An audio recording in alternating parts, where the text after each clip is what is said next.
네. 점점 뭔가 또 그 장비병이 또 있어가지고 감동이죠. 나도 만들면서 아 내가 이렇게까지 해야 되나? 이렇게. 와이프한테 내가 와이프 나 유튜브 크리에이터나 한번 해볼까?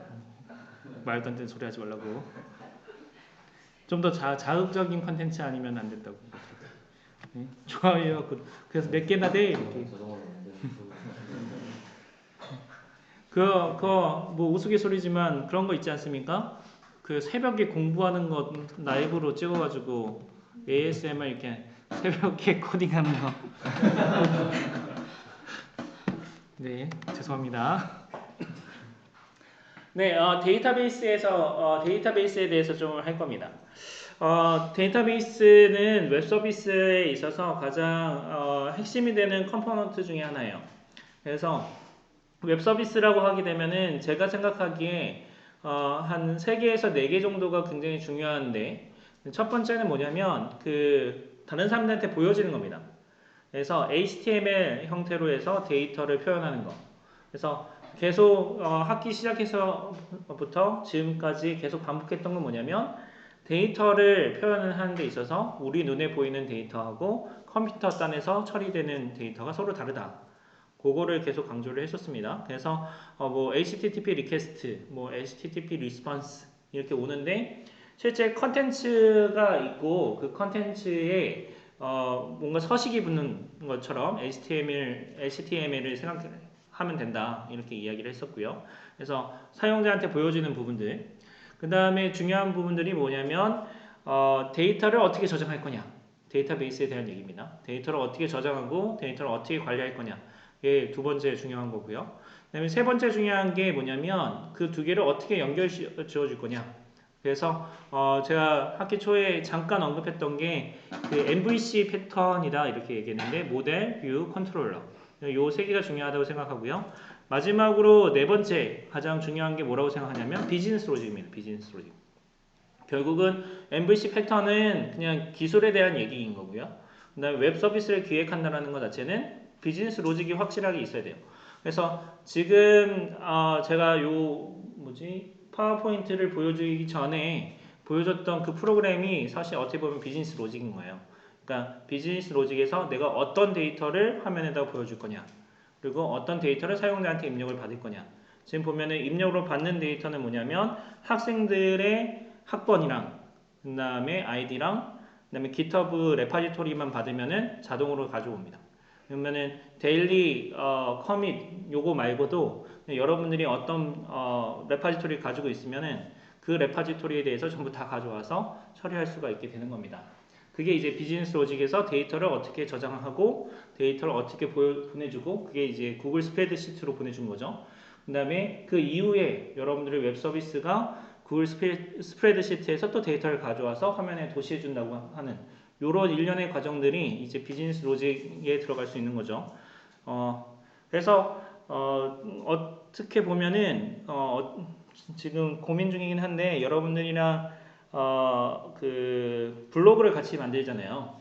또 강의 진행을 하면서 그거에다가 그 회원 관리 프로그램도 같이 한번 해볼까 생각 중에 있습니다. 그러니까 블로그 시스템인데 관리자 페이지를 좀 만들어가지고 그 댓글을 많이 다는 사람들을 뭐 레벨을 올린다든지 뭐 이런 기획하는 것들 있잖아요. 그런 것들 한번 같이 해볼까 생각을 하고 있습니다.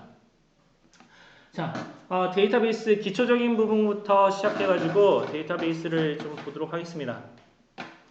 옛날에는 이 데이터베이스를 모르면 안 됐어요. 근데 요즘은 데이터베이스의 존재 자체가 굉장히 희미해지고 있어요. 왜 그러냐면 NoSQL 때문에 그런데 마치 우리가 일단은 옛날만 하더라도 데이터베이스가 그렇게 흔하지는 않았습니다. 여러분들 휴대폰에 데이터베이스가 다 있는 거 알고 계십니까? 여러분들 휴대폰에 지금 그 DBMS가 다 있어요. 그래서 여러분들이 그 메시지 보내잖아요. 메시지 보내면은 데이터베이스에 다 기록이 되어 있습니다. 여러분들이 그 휴대폰 백업을 하잖아요. 휴대폰 백업을 하는 게 뭐냐면은 그 여러분들 어플리케이션마다 그다음에 여러분들 그 오퍼레이팅 시스템마다, 그러니까 iOS든 아니면 안드로이드든 여기에 다 SQLite라는 DBMS가 있습니다. 그래서 거기에 보면은 DB 파일들이 다 들어가 있어요. 그래서 심지어는 어떻게 할 수 있냐면 여러분들이 그 이미지 백업한 거 있잖아요. 그 뭐 iOS든 뭐 안드로이드든 그 이미지 백업한 걸 받아다가 그 DB를 까보면 여러분들의 연락처랑 여러분들의 메시지랑 여러분의 이메일 뭐 이런 것들 전부 다 볼 수가 있습니다. 자, 그렇게 해서 데이터베이스가 우리의 일상 어플리케이션에 많이 들어왔어요. 옛날에는 이 DBMS가 굉장히 무거워서 이렇게 사용하는 건 생각하지도 못했었는데, 근데 데이터베이스가 여러분들 일상생활에, 일상 서비스에 다 들어와 있습니다. 그래서 데이터베이스라는 것 자체는 구조화된 데이터 집합입니다. 그리고 저장하고 그 다음에 데이터를 접근하는 방법들을 제공해주는 일종의 구조화된 그 기능을 이제 제공해주고 있습니다. 보면은 데이터베이스 이렇게 이야기했을 때 요 데이터베이스가 데이터하고 베이스가 지금 합쳐진 거라고 보시면 됩니다. 그래서 데이터 웨어하우스 뭐 이렇게 이야기하기도 합니다. 그래서 데이터베이스 매니지먼트 시스템 DBMS라고 이야기하는데 이 DBMS는 사용 엔드 유저 혹은 어플리케이션 혹은 또 데이터베이스가 그 데이터를 분석하고 그 다음에 인터랙션하고 그 다음에 데이터에 대해서 쿼리를 날려가지고 데이터를 가져올 수 있게끔 해주는 시스템입니다. 그래서 DBMS가 이렇게 보게 되면은 사용자가 DBMS에 접근해가지고 데이터를 가져올 수 있고 관리할 수 있지만 어떠한 어플리케이션이 혹은 다른 데이터베이스가 이런 다른 DBMS에 접근해서 데이터를 분석하고 데이터를 관리할 수가 있습니다. 그러면 그걸 어떻게 하느냐? Structured Query Language라고 얘기하는 SQL문을 사용을 하는데요. 뭐 데이터 데피니션 랭귀지, 데이터 매니플레이션 랭귀지, 데이터 쿼리 랭귀지 이런 랭귀지들로 구성이 되어 있습니다. 자, 이 Structured Query Language 부분들이 어떤 얘기냐면 이런 것들입니다. 요거는 제가 수업에 하지는 않을 거예요. 우리 이 수업 자체는 NoSQL이 메인이기 때문에 그 SQL을 하지 않을 건데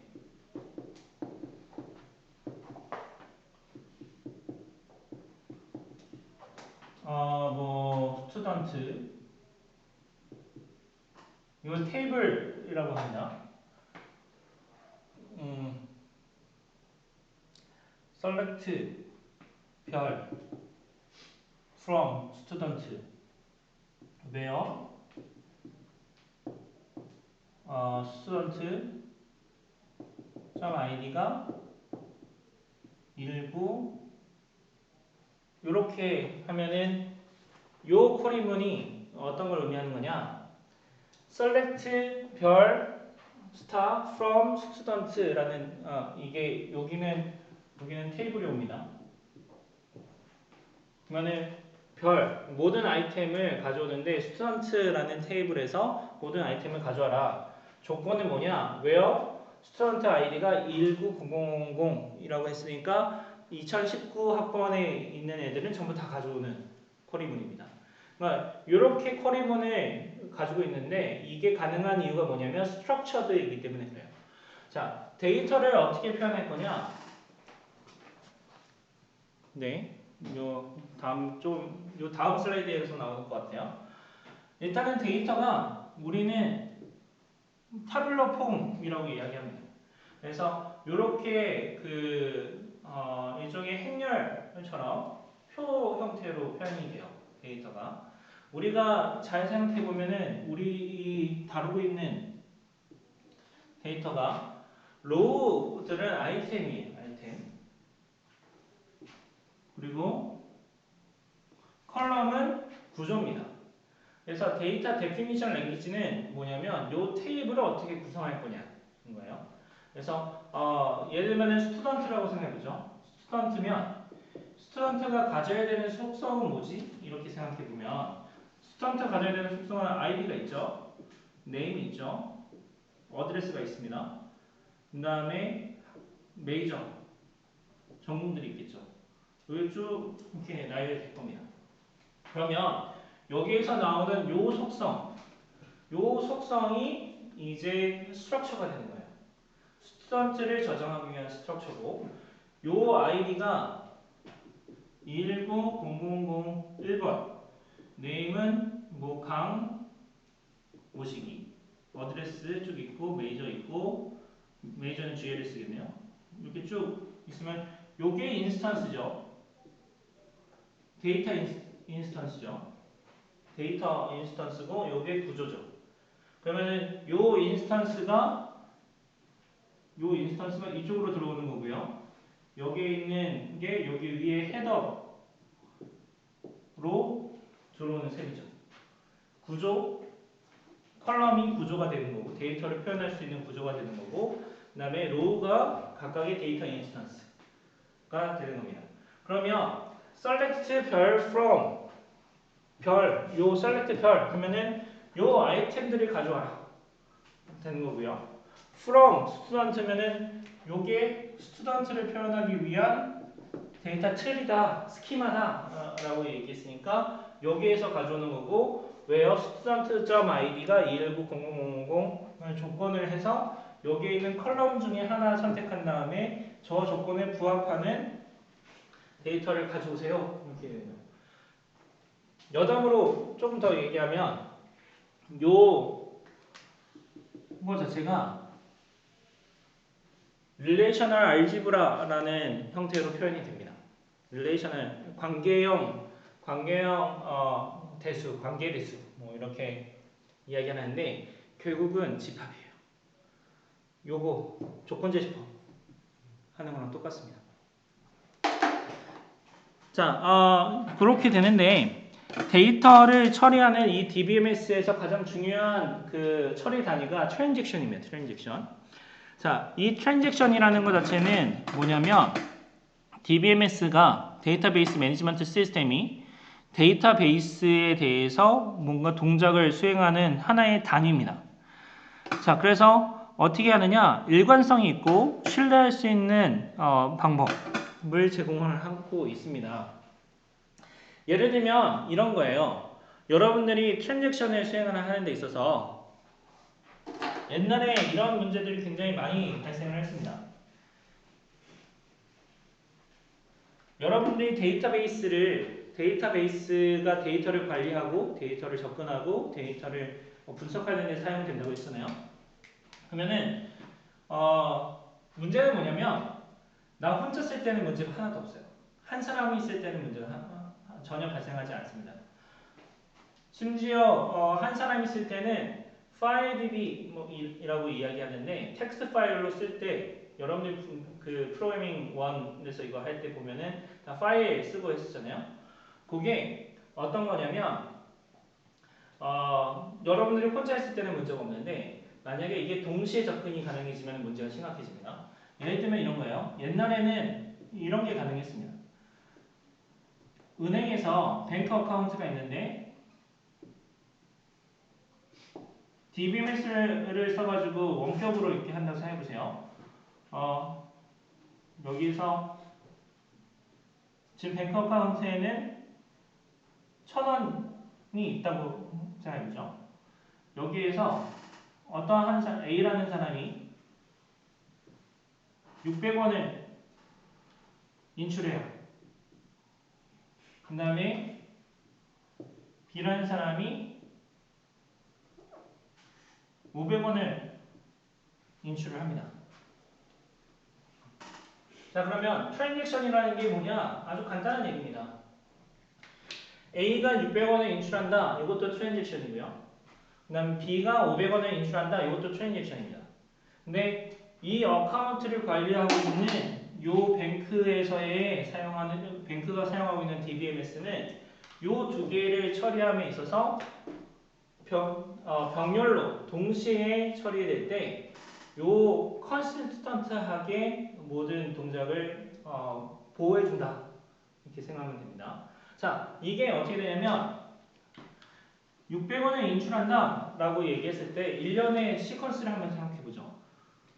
어떻게 되냐면 if 아마 그 수도 코드를 쓰면은요.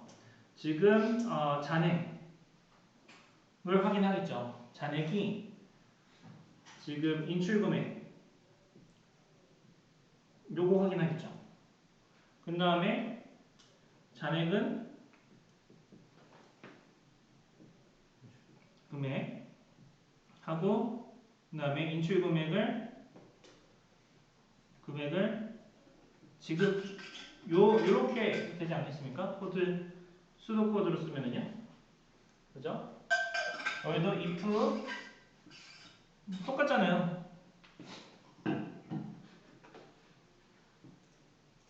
잔액 인출 금액 이렇게 시험 문제 나오는 겁니다.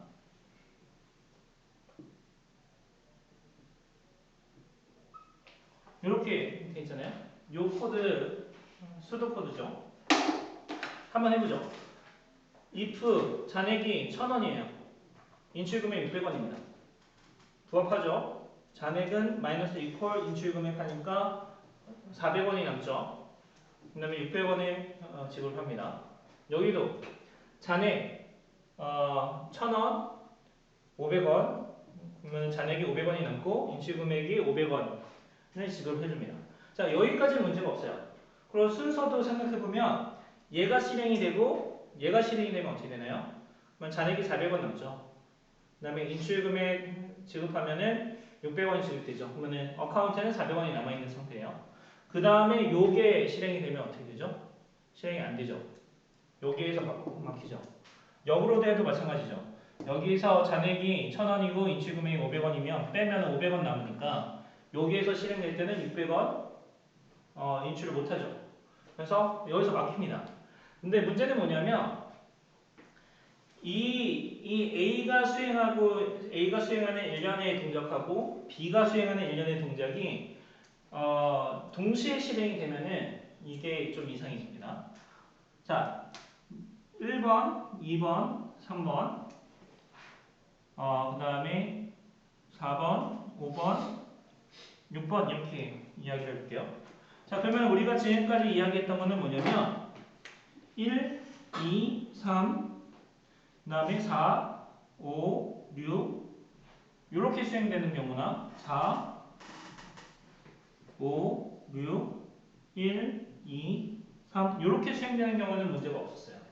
근데 동시에 수행이 되면 어떻게 할 수 있냐면 1번 수행하고 잔액 인출금액 이거 했고요. 그 다음에 4번 수행할 수가 있습니다. 왜냐면 요 일련의 오퍼레이션들이 동작이 되는데 동시에 발생을 하는 거니까 1번하고 4번 정말 재수없게 1번하고 4번이 동시에 들어왔어요. 그러면은 2번을 수행하기 전에 4번이 수행될 수도 있는 상황입니다. 1번, 4번, 그 다음에 2번, 5번, 5번, 2번이라고 하면 바꿀까요? 5번, 2번 할 수도 있습니다. 5번, 2번, 3번, 6번. 요 순서대로 만약에 수행이 되잖아요. 그러면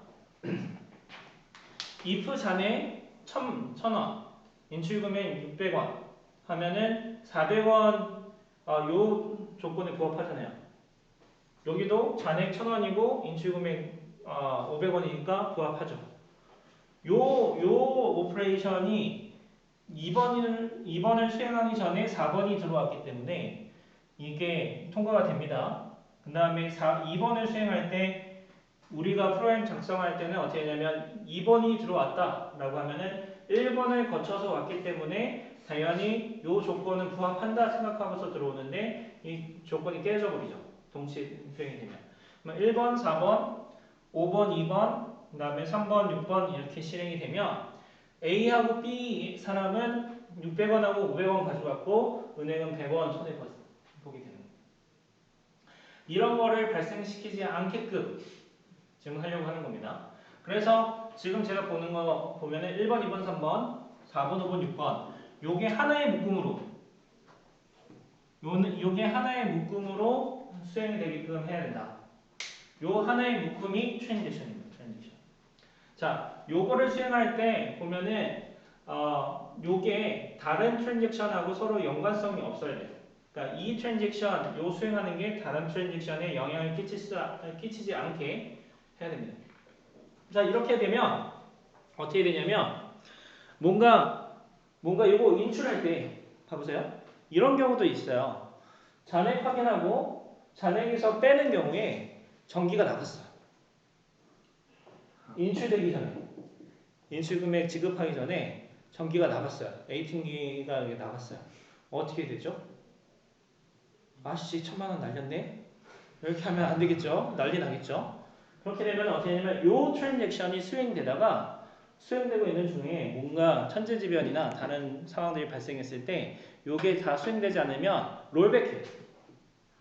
그걸 자동으로 해주는 겁니다. 자동. DBMS를 쓰는 이유가 그겁니다.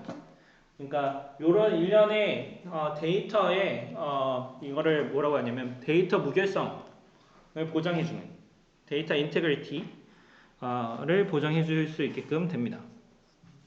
자, 그래서 여기서 얘기하는 것처럼 신뢰할 수 있는 유닛을 제공해주고 그 다음에 페일리어가 발생했을 때 요거를 복구할 수 있게끔 해주고 데이터베이스가 일관성 있게끔 해주려고 합니다.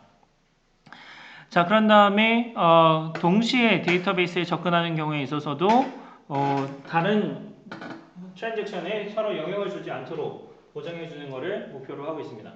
자, 그래서 트랜잭션이 반드시 갖춰야 되는 네 가지 요소가 있는데 그 네 가지 요소가 우리는 얘기할 때 exceed다 이렇게 이야기합니다. exceed. 그래서 atomicity, consistency, isolation, durability 이렇게 해서 네 가지를 이야기를 합니다. 자, atomicity는 indivisible and irreducible series of database operation이라고 하죠. 그래서 나눌 수도 없고 그 다음에 다시 줄일 수도 없는. 자, 그래서 딱 한 번 실행이 되면은 그거는 무조건 하나의 단위로 수행이 돼야 됩니다. 그리고 수행이 됐다, 오퍼레이션이 수행이 됐다라고 하면은 그거는 끝난 거예요. 제대로 다 된 겁니다. 근데 중간에 어떤 모종의 일정으로 해서 수행이 불가하다라고 하면은 수행되면 안 됩니다. 그게 이제 어토미시티예요. 컨시스턴시는 any given data transition must change affect data only in allowed ways. 그래서 허락되어 있는 방법을 통해서만 데이터 트랜지션이 동작을 해야 됩니다. 그러니까 외부에서 해킹이나 다른 어떤 모종의 펑션 잘못 짜면 사용자가 잘못한 거니까 그건 상관이 없겠죠. 하는데 어떻게 되냐면은 여기에서 정의하고 있는 데이터베이스에서 제공하고 있는 DBMS에서 제공하고 있는 밸리드한 방법을 통해서만 데이터를 쓰고 지우고 관리할 수 있게끔 해줍니다. 자, 그 다음에 아이솔레이션. 그래서 한번 어떤 오퍼레이션이 수행이 끝나면 그러니까 여기서 보면은 비저블 투 어덜이라고 하죠.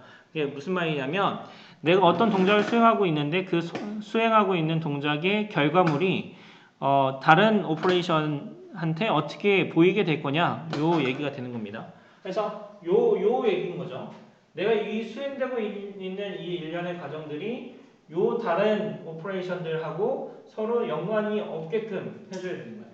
그래서 얘 같은 경우에는 아이솔레이션이 어떻게 된 거냐면 1, 2, 3번이 수행이 된 다음에 1, 2, 3번에 수행된 그 결과가 4, 5, 6 요 트랜잭션이 뭐죠? 요 수행 말이 꼬인 잠을 못 자서 자, 요 트랜잭션 A가 있고 트랜잭션 B가 있는데 트랜잭션 A가 수행되고 있는 그 중간의 결과들이 트랜잭션 B가 수행되는 동안에 보이면 안 된다라는 그러니까 그 결과가 적용되면 안 된다. A가 수행이 끝나면 그 끝났을 때 B가 그 결과를 알 수 있는 혹은 B가 결과가 끝났을 때 A가 그 결과를 알 수 있는 이게 되게 좀 말장난 같긴 한데요. 이게 뭐 어떻게 되냐면 A가 수행되고 있는 동안에는 B가 A가 수행되고 있는지 몰라요. A가 수행되고 있는 동안은 B가 수행되는지 몰라야 돼. 대신에 A가 수행이 끝나면 아토미시티가 보장이 되니까 A가 수행이 끝나면 이미 데이터가 반영돼 있습니다. 그 다음에 그 반영된 데이터가 B가 딱 이렇게 알 수 있게끔 되는 거니까 A가 끝났다. 그러면은 1000에서 400원이 지금 남아있는 상태고 그 결과가 B에서 적용이 되는 거죠. 그러니까 뭉텅이로 간다. 서로 영향을 줄 수 없다. 요 얘기입니다. 듀라빌리티는 어떻게 되냐면 한 번 데이터가 기록이 되면 그러면은 거의 영원히 그 데이터는 기록이 된다. 기록이 되는 거를 보장해 주는 겁니다. 네. 자, 이렇게 해서 하는데 실제로 여러분들이 그 은행에서 보게 되면 뭐 차세대 은행 서비스를 제공해 준다. 이렇게 하면서 시스템 업그레이드를 해주죠. 그럼 보면은 어떻게 돼 있냐면 데이터베이스가 거의 하나예요, 하나. 데이터베이스 서버가 하나만 많이 씁니다. 그래서 굉장히 좋은 컴퓨터를 써가지고 거기다 데이터를 다 몰아놔요. 그런데 그걸로는 요즘 모던 웹 서비스를 제공하기가 굉장히 어려워졌습니다. 그래서 NoSQL이라는 개념이 나오게 됐는데 이 NoSQL이 되게 데피니션 자체가 non-SQL이에요. SQL이 아니다 이 얘기죠. 그러니까 structured가 아니다. 그래서 database used to manage huge set of unstructured data 입니다. 그래서 unstructured data가 굉장히 중요한 거예요. 그 다음에 이 unstructured data다 보니까 어떻게 되냐면 데이터 tabular relations처럼 앞에서 그랬던 테이블 형태로 표현하기가 굉장히 어려워지게 된 겁니다. 자, 어떻게 된 거냐면 실제로 그 실리콘밸리에 많은 그 벤처들 있죠. 이 벤처들이 이제 데이터를 관리를 하는데 이 스트럭처드 형태로 하게 되면은 굉장히 어려워지는 상황이 발생하는데 그때가 언제냐면은 데이터 구조가 바뀔 때입니다. 데이터 구조가 바뀔 때. 그러니까 다른 말로 테이블 형태가 바뀔 때. 여러분들이 그 스타트업이에요. 스타트업 하면은 되게 빨리빨리 변하죠. 그러면 처음에는 특별히 요즘에 또 개념 자체를 린 스타트업이 이렇게 되면서 먼저 출시해보고 그 다음에 결과 확인한 다음에 다시 그 피드백 받아서 돌리는 형태를 쓰는데 그러면 데이터 스트럭처를 그때그때마다 일단 데이터 스트럭처를 잡았어요. 그 서비스를 제공했습니다. 했더니 스튜던트의 메이저 근데 우리 학교는 마이너도 있네. 메이저 마이너 필수네. 하면 어떻게 되죠? 다른 학교에서 서비스 제공할 때 메이저로 하면 끝났는데 여기다가 마이너 이렇게 넣어야 돼요. 이렇게 넣어야 돼요. 근데 사실 또 마이너도 아니죠. 이 마이너도 아니에요. 왜냐면 우리는 1전공, 2전공 대등하게 하니까 그러면 메이저 1, 메이저 2 이렇게 될 겁니다. 자 그러면은 구조가 바뀌었죠. 구조가 바뀌면 어떻게 되느냐? 정말 헬입니다. 헬. 여기서 하는데 하나의 컬럼이 생기는 거예요. 하나의 컬럼이 생기는데 왜 헬이냐? 그러면은 새롭게 기입되는 데이터들 있죠. 여기서는 세컨 메이저가 들어갈 거예요. 그런데 이전에 있는 데이터들 있죠. 이전의 데이터는 뭐라고 얘기하기 어렵습니다. not available이죠. 그래서 요게 혹은 너를 값이 이렇게 들어가는데 이런 게 굉장히 어려워지는 거예요. 그래서 여러분들이 그 학교에 있는 데이터베이스 있잖아요. 학사 정보 시스템 거기에서 학칙이 바뀌잖아요. 그럼 굉장히 싫어요. 왜냐면 이거 바뀌어야 되니까 테이블이. 여러분들이 지금 보게 되면은 한 사람이 다 데이터 인스턴스입니다. 그런데 여기에서 추가 보니까 뭐 항목이 하나 빠졌네. 하나 추가합시다. 그러면은 이게 난리 나는 겁니다. 그래서 이런 것들은 스트럭처드 데이터라는 거는 거의 다 매추어돼 성숙되어 있어가지고 더 이상 바뀔 게 없는 경우에 있어서는 이게 잘 들어맞는데 그리고 이것도 되게 빠르고 좋아요. 스트럭처드 쿼리 랭귀지를 써가지고 가는 건 좋습니다. 그런데 이렇게 빨리빨리 시장에 빨리빨리 변하고 그다음에 그거를 유연하게 대응하기 위해서는 되게 그 유연성이 떨어집니다. 자 그러다 보니까 어떻게 되냐면 그렇죠? Continuously changing nature of data. 그래서 structured, semi-structured, unstructured, and polymorphic data 이렇게 다른 모양으로 가지고 있는 데이터들이 있고요. 그 다음에 어플리케이션 자체가 그 different geolocation을 제공을 하고 있습니다. 혹은 뭐 different time zone에서 서비스를 제공하고 있죠. 예를 들면은 일단은 데이터가 어떤 거냐면 기존에 SQL 데이터, 릴레이셔널 데이터베이스가 어디서 사용되느냐 이게 많이 생각해 보면 은행에서 많이 사용됐어요. 은행에서 데이터가 한 곳에 전부 다 집중되는 겁니다. 그래서 한 곳에 집중되니까 뭐가 제공이 되냐면 데이터 인테그리티가 유지하기엔 너무 쉬웠어요. 그런데 문제는 뭐냐면 여러분들 요즘 서비스 자체가 페이스북이나 아니면 뭐 유튜브 이렇게 보면은 미국에 있는 그 데이터들 내가 다운받아 볼 수 있잖아요. 스트리밍 해서 볼 수 있죠. 넷플릭스도 이렇게 스트리밍해서 볼 수가 있죠. 그러니까 데이터 인테그리티를 유지하기가 굉장히 어려워졌습니다. 그러니까 어떻게 보면은 데이터 인테그리티를 항상 스트릭트하게 엄격하게 이 데이터 인테그리티를 유지한다는 것 자체가 굉장히 어려워지게 됐어요. 그리고 상황 자체가 그렇게 잘 안 맞게 됐고요. 그 다음에 어플리케이션이 분산돼서 클라우드 컴퓨팅 위에서 동작하다 보니까 이런 그 릴레이셔널 데이터베이스 매니지먼트 시스템을 쓰기가 굉장히 어려워졌습니다. 그래서 NoSQL 데이터베이스는 어떻게 했냐면 퍼포먼스, 스케일러빌리티, 데이터 모델링, 디스트리뷰션에 대한 부분들을 고려해서 요거를 그 NoSQL 서비스를 데이터베이스 매니지먼트 서비스를 제공해 줄 수 있게끔 해보자 이렇게 되어 있습니다. 그래서 스트럭처드 데이터는 일반적으로 텍스트 파일 형태로 정의가 될 수 있고요. 컬럼과 로우로. 그래서 앞에서 제가 말씀드렸던 컬럼이라는 것 자체가 이제 데이터의 속성들, 그러니까 어떤 데이터 오브젝트의 속성들이 되고 로우로 나오는, 열로 나오는 것들이 데이터 인스턴스들이 됩니다. 그리고 아마 타블로 폼으로 되니까 차트 형태로 표현하기가 굉장히 좋겠죠. unstructured 데이터 같은 경우에는 비디오 파일, 이미지 파일, 뭐 PDF, 이메일 등등입니다. 그 다음에 unstructured 데이터로부터 structured information을 뽑아낼 수는 있겠죠. 그런데 이 과정 자체가 굉장히 시간을 소요하고 컴퓨테이션 파워를 많이 쓰게 될 겁니다. 그리고 우리가 사용하는 데이터를 보게 되면 unstructured 데이터들이죠. 그래서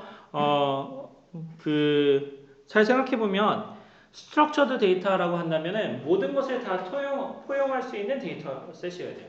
여러분들 페이스북 스레드를 한번 생각해 보세요. 페이스북 스레드를 여러분들 페이스북 요즘 안 하나? 인스타그램 하나?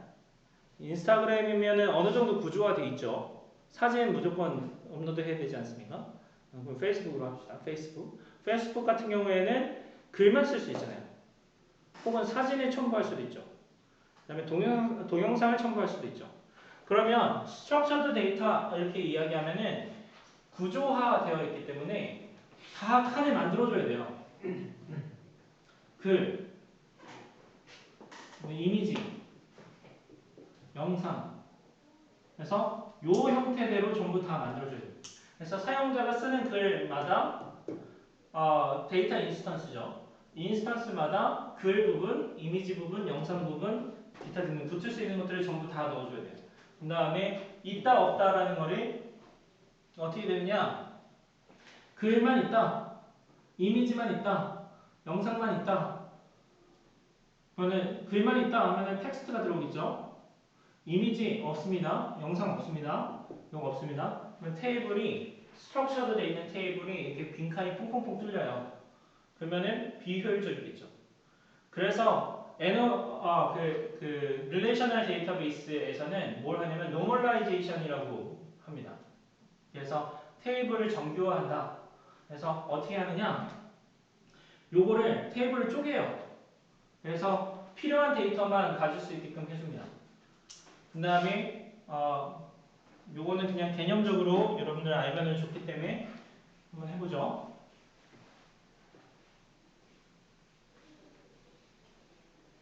여러분들 어디서 데이터베이스를 안다 하면은 기본으로는 이걸 알고 있어야 돼요. 키라는 게 있습니다. 키, 프라이머리 키, 뭐 이렇게 이야기하는데 요 데이터베이스의 인스턴스를 구분짓는 입니다. 그리고 일종의 딕셔너리에서의 키 값이라고 생각하면 됩니다. 그리고 얘는 유니크해야 돼. 그래서 많이 쓰는 게 우리 학번으로 합니다. 이렇게 있어요. 그 다음에 요 테이블은 최대한 컴팩트하게 가져가자가 목적입니다. 목표하는 바입니다. 그러면 키값으로는 데이터 인스턴스를 구분을 하고요. 그 다음에 이 테이블에 들어가는 컬럼은 최대한 컴팩트하게 가져가기로 하면 그래서 정규화라는 것 자체가 그런 거라고 보시면 됩니다. 자, 얘가 딱 들어왔을 때 여기에서 XX라고 되어 있는 예를 들면 텍스트다. 뭔가 있어요. 뭐 썼어요. 그 다음에 이미지다. 그 다음에 비디오다. 이렇게 있으면은 1190000이라는 키 값이 오면은 텍스트가 있고 이미지가 있고 비디오가 있어요. 이거는 그 어떤 뭐 스레드 글탈의 테이블이다. 이렇게 하면은 이렇게 있죠. 자, 그러면은 이거를 어떻게 하냐면 XX 이렇게 있으면은 이제 키 값을 통해 가지고 인밸리드한 값이 많이 있으니까 요거를 쪼갭니다.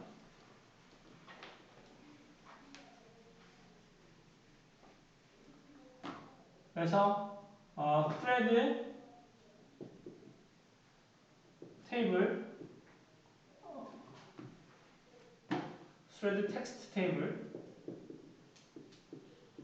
하면은 119 텍스트 하고 이미지 아이디랑 이미지 이렇게 하겠죠. 자, 그러면은 어떻게 되느냐? 이미지 테이블에는 요 내용이 없잖아요. 이미지가 없잖아요. 이미지가 없으면 요 테이블은 해당되는 데이터 인스턴스가 없습니다. 없게 되는 거죠. 테이블을 쪼갰으니까. 그래서 자잘한 테이블들이 많아지게 되는 거예요. 그 다음에 요거를 테이블을 쪼개가지고 데이터를 그 컴팩트하게 유지하는데 요 컴팩트하게 유지하는 거에서 원래 요 스레드를 끄집어내려면 테이블하고 테이블을 조인해서 합쳐서 얘를 찾아가지고 해주게 됩니다. 일단은 구조화를 한다라는 것 자체가 키값만 알면 거기에 해당되는 데이터를 바로 가져올 수 있다. 쉽게 접근할 수 있다. 라는 게 기본 전제 조건이었는데 우리가 사용하고 있는 모던 서비스라는 것 자체가 구조화되기가 굉장히 어려워지게 되는 것을 지금 설명해 주는 겁니다. 그래서 데이터에 빈칸이 뻥뻥뻥뻥뻥 뚫리게 돼서 얘를 컴팩트하게 하기 위해서 테이블을 작은 테이블을 쪼개서 했더니 이 테이블을 계속 조인해 줘야 되는 거예요. 계속 조인해 줘서 커다란 테이블을 만들어 가지고 하게 됐는데 요게 굉장히 어려워지게 되는 거죠. 이러다가 뭐 나중에 또 하나의 카테고리가 더 생겼어요. VR 카테고리. 페이스북이 오큘러스 리프트를 인수하고 360도 영상을 처리할 수 있게끔 또 서비스를 제공해 주고 있죠. 그러면은 또 테이블 또 만들어져야 되는 거예요. 관리하기가 굉장히 어려워졌습니다. 그래서 NoSQL 데이터 베이스가 나오게 되면서 NoSQL 데이터베이스 타입들이 나오게 되는데 도큐멘트 베이스, 그래프 스토어스, 밸류, 키 밸류 스토어스, 와이드 컬럼 스토어스라는 타입들 4개의 타입들이 나오게 됐어요. 자, 어떻게 보시면 되냐면 도큐멘트 베이스, 도큐멘트 데이터베이스 요게 우리가 지금 다루고자 하는 겁니다. 그래서 얘는 키하고 컴플렉스 데이터 스트럭처 다큐먼트라고 이야기하는 복잡한 데이터 스트럭처하고 서로 페어가 되어 있고요. 그 다음에 키 밸류 스토어는 키 값이랑 하나의 value 가 이제 매핑이 되어 있는 거고요. 그래서 이 키 밸류 페어하고 다큐멘트 데이터베이스하고 유사합니다. 네, 위에는 컴플렉스 데이터 스트럭처가 묶여 있고 여기서는 밸류가 묶여 있다. 이렇게 보시면 되고요. 그다음에 와이드 컬럼 스토어스 같은 경우에는 어떻게 되냐면 테이블이나 로우스, 컬럼, 타블로 폼을 그대로 쓰는데 그런데 NoSQL 속성을 좀 더 가져갈 수 있도록 해줍니다. 그래프 스토어는 네트워크 데이터를 저장하는데 사용이 됩니다. 어,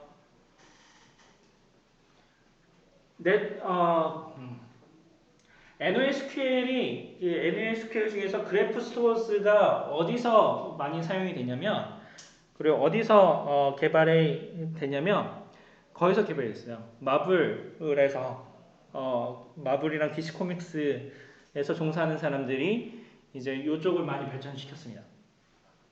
왜 그러냐? 여러분들이 그 마블 이렇게 보게 되면 데이터베이스잖아요. 데이터베이스. 데이터를 관리하고 데이터를 저장하잖아요. 그 영화들은 마블 시네마틱 유니버스 같은 경우에는 그게 안 그러는데 일반 만화 코믹북에서는 어떻게 되냐면 주인공이 죽어요. 다 살아나요. 그리고 유니버스가 멀티버스예요.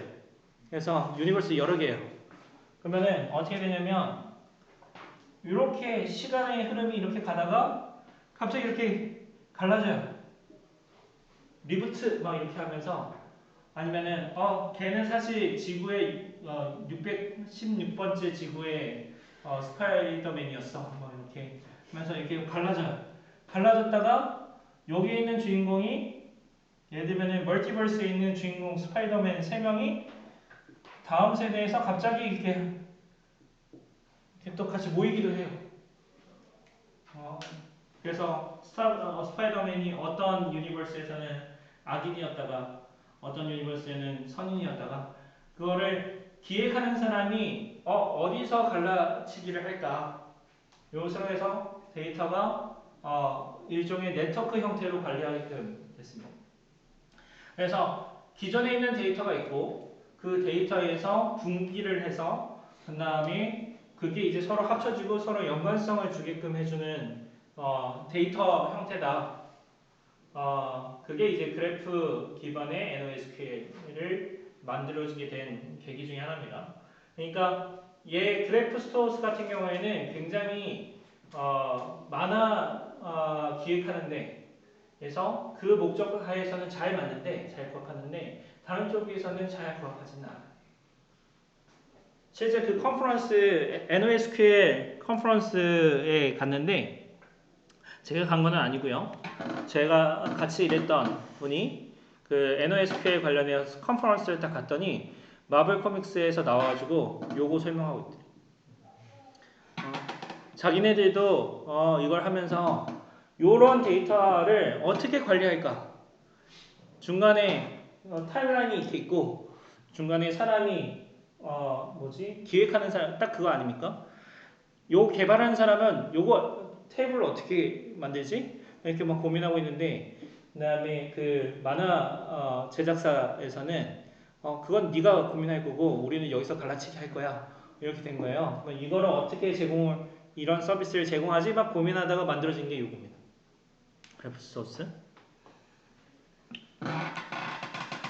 자, 그래서 NoSQL 데이터베이스 앞에서 제가 잠깐 설명한 요 그래프 소스랑 비슷하게 지금 설명한 거랑 잘 맞아떨어지는 게 일단은 NoSQL 데이터베이스는 스키마 어떤 구조 자체가 필요가 없습니다.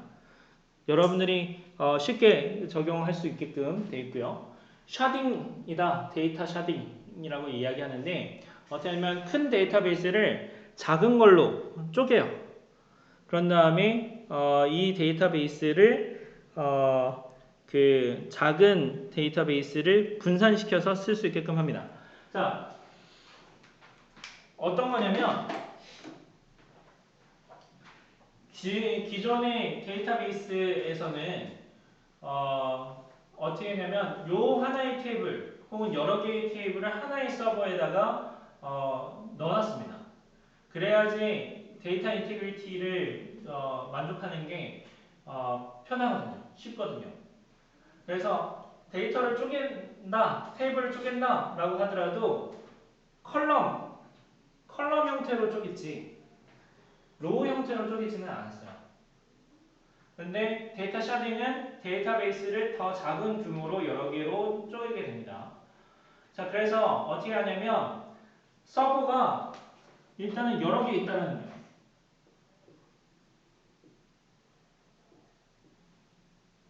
여러 개 있어서 데이터를 쿼리를 딱 이렇게 날리면 옛날에는 요 서버에 저 모든 데이터를 가지고 있으니까 바로 리턴이 됐는데 딱 쿼리를 날리면은 내가 없으면 주위에 있는 애들한테 물어봐서 이게 데이터가 있느냐 없느냐 이렇게 쿼리를 날리게 됩니다. 이렇게 하면서 어떻게 하느냐 레플리케이션을 자동으로 해줍니다. 데이터를 쓰면 어떻게 하냐면 내 주위에 있는 서버 여러 개에다가 뿌려요. 3개 정도 이렇게 뿌립니다. 복제를 해요. 그러면서 그 다음에 어떻게 하느냐 내가 뿌린 데이터가 누구한테 갔는지 그러니까 데이터 프로퍼게이션이 됩니다.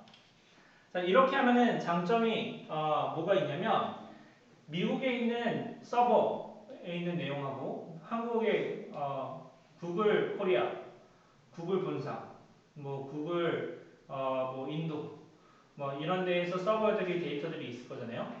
한 군데에서 데이터를 쓰면은 바로 즉시 뭐 데이터베이스에 기록되는 건 아니지만 언젠가는 기록되는 걸 보장해주자. 그래서 엑시드에서 일부분을 약화시킨 거예요. 엑시드는 내가 데이터를 썼다 하면은 무조건 데이터베이스에 다 들어가 있어야 돼요. 그런데 여기서는 어떻게 하냐면 샤딩 써가지고 여러 개로 분산시켜놨고 그 다음에 레플리케이션을 통해가지고 복제가 되는데 언젠가는 데이터가 다 기록이 된다. 데이터 인테그리티가 즉시 되는 게 아니고 언젠가는 그 데이터 인테그리티가 보장이 된다. 이렇게 조금 조건을 완화시킨 겁니다. 자, 그 다음에 캐싱이 통합이 되어 있습니다. 네. 그래서 좀 더 쿼리를 빨리 할 수 있게끔 되어 있고요. 요거를 제공해 주는 것 중에서 대표적인 게 이제 몽고DB가 있습니다. 그래서 NoSQL 데이터베이스 중에서 대표적인 거고요. 그 다음에 되게 성능도 좋고요. 그 다음에 CRUD 오퍼레이션, create, read, update, delete 오퍼레이션을 제공해주고 automatic replication, sharding도 제공해주고 있습니다. 자, 그리고 여러분들이 이게 딱 아시면 좋은 게 뭐냐면 사실은 다 필요 없어요. 다 필요 없고 요것만 알고 있으면 document in MongoDB만 알고 있으면 됩니다.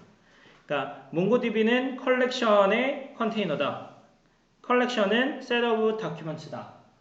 그 다음에 다큐먼트는 데이터 스트럭처 내 자바스크립트 오브젝트 노테이션 형태의 네임 밸류 페어다. 인데 요 구조를 딱 보면 딕셔너리네 이렇게 봐야 됩니다. 딕셔너리인데 요 키값 키 밸류 페어죠. 키 밸류 페어. 그 다음에 요거는 리스트죠. 그래서 여러분들이 딱 아셔야 되는 게 뭐냐면 자바스크립트 오브젝트 노테이션이든 아니면은 몽고DB의 더큐멘트든 키 밸류 페어에다가 내가 쓸 수 있는 거는 리스트다. 요거면 끝입니다. 요거. 자, 그래서 unstructured이기 때문에 그 같은 컬렉션 안에 있는 그러니까 컬렉션 안에 있는 더큐멘트들이 반드시 똑같은 데이터를 가지고 있을 필요는 없어요. 다 다를 수 있습니다. 그런데 권장사항은 뭐냐면 될 수 있으면 몽고DB 안에 있는 다큐멘트는 같은 구조를 가질 수 있게끔 해주는 게 퍼포먼스에 되게 좋습니다. 그리고 데이터를 처리해 주는 데 있어서 되게 좋아요. 일단은 어떻게 하는 거냐면 기본 컨셉 자체가 스트럭처드 데이터는 말 그대로 구조화되어 있기 때문에 쿼리를 날리면 내가 원하는 데이터는 전부 다 가져올 수 있어요. 그런데 unstructured data셋은 어떻게 하냐면 내가 쿼리를 날렸을 때 데이터를 왔어요. 그러면 내가 그거를 검색해서 쓰겠다. 그러니까 데이터 스트럭처 데이터는 1190000 딱 하면은 얘는 텍스트, 이미지, 비디오를 가질 수 있지. 그래서 요 데이터는 있을 거야 가정하고 이게 넘어오는 거고요. 그 다음에 unstructured 같은 경우에는 1190000 이렇게 해서 딱 쿼리를 날리면 그 다음에 얘 텍스트가 있나? 그 다음에 이미지가 있나? 비디오가 있나? 한 번씩 확인을 다 해줘야 됩니다. 되게 어렵죠? 자, 그러다 보니까 데이터 모델링, 퍼포먼스를 증가시키기 위해서 데이터 모델링을 생각해 볼 수 있습니다. 자, 요런 거 한번 생각해 보죠. 두 개의 다큐멘트가 있습니다.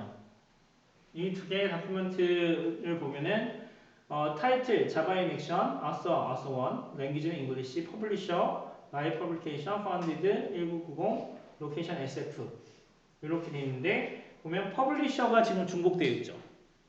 이 퍼블리셔 중복되어 있는 것들은 어떻게 할 수 있냐면 얘를 빼가지고 이렇게 하나로 만들어낼 수 있어요. name, my publication founded 1980, location CA, location CA가 뭐야? SF인데 잘못됐네요. SF, books 1112, 333, 444, 5566 요 아이디를 이제 리스트로 가지고 있어서 요 아이디, 요 books를 가진 다음에 여기에서 나온 리스트를 가지고 와서 요것들을 찾아갈 수 있게끔 그래서 다큐멘트하고 도큐멘트가 서로 레퍼런싱을 할 수 있게끔 해주는 구조를 가져올 수 있습니다. 그 다음에 인베디드 다큐멘트는 역으로 보게 되면은 ID123 이렇게 했는데 이렇게 데이터가 산발적이에요. 그래서 ID123으로 했는데 요거 두 개를 합쳐서 표현할 수도 있습니다. 그러니까 반대죠. 이전 거는 지금 데이터를 쪼개서 참조해서 쓸 수 있게끔 해줬는데 여기서는 너무 자잘한 데이터는 합쳐가지고 하나로 만들자 이렇게 된 겁니다. 요거를 구분짓는 기준 자체는 사실 명확하게 있지는 않습니다. 그런데 여러분들이 어떻게 생각하면 되냐면 데이터가 너무 작은 파편화되어 있는 데이터들을 합치는 게 좋고 매니저블 피스가 어느 정도냐 요게 이제 여러분들이 핵심인데 많이 짜봐야지 알겠죠. 네, 이거는 경험으로 나오는 거니까.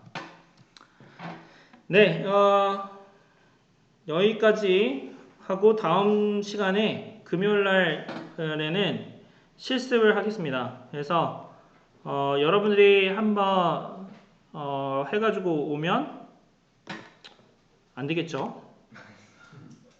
그러면 또 안 된다고 막 얘기가 나오겠지? 네. 그래서 금요일날 여러분들 오시면은 제가 그 타이핑하면서 그 자리에서 바로바로 보여드릴게요. 그리고 그 카카오톡 메신저, PC 메신저 다 설치해가지고 오십시오. 다 아마 다 있겠지만. 그래서 여러분들 요 명령어를 제가 Ctrl+C, Ctrl+V에서 카카오톡에다 올려놓을게요. 여러분들 그거를 Ctrl+C, Ctrl+V 해가지고 타이핑해서 쓰면 되고 대신에 요런 것들 있죠. 요런 거 이름 같은 거 이거는 좀 그 여러분들 걸로 이렇게 하시면 되고 다음 시간에 반드시 선행되어야 되는 거는 뭐냐면 도커풀 몽고 제가 아까 말씀드렸죠. 요거는 무조건 다 해온 상태여야 됩니다. 여기서부터 진행을 할 겁니다. 네, 여기까지 하겠습니다.